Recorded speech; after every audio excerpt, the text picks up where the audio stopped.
What led up to 3 Mesa police officers opening fire on a driver late last night. Yeah, police say that driver was actually the alleged shooter in another shooting that happened on Thursday.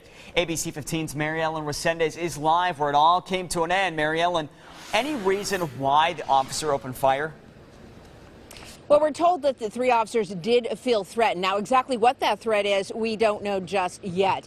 Now, Mesa police out here still on the scene investigating. You can see they've just moved the police cars that actually surrounded this vehicle. So we're getting a better look at the suspect's car. It looks like the front end has a lot of damage to it. Likely that's from police when they did what was called a pit maneuver. Now, about the time that they stopped this vehicle, and we're told that officers knew the driver inside was armed. About the time that they stopped this vehicle, there was a neighbor that looked out his window and saw the whole scene unfold.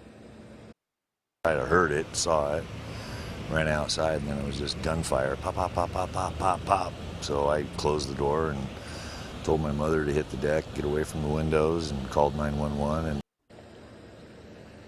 now, police say this scene was just the end result of another shooting scene the day before, where they say the suspect, who was the driver of this vehicle, was involved in a drug deal gone bad and allegedly shot and killed a 55-year-old man. Later Friday, a specialty unit caught up with the shooter and started following him. That's when officers say he started speeding up in the Mesa neighborhood. Being in a neighborhood, being cautious of other people and safety, they decided to detain that vehicle before a pursuit occurred. And in the detaining process, they got out of the vehicles to contact the driver and the passenger, and that's when the shooting occurred.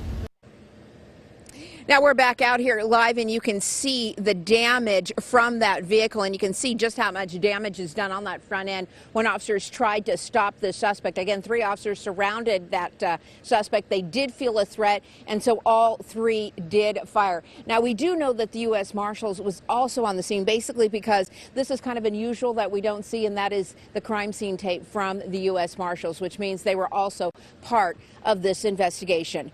Now, we are hearing of another shooting, and so we are going to be moving to that shooting. And Nick and Allison, I'm going to be updating you on exactly what's going on. This one in Phoenix over on the west side. So we're going to have that for you in about 30 minutes.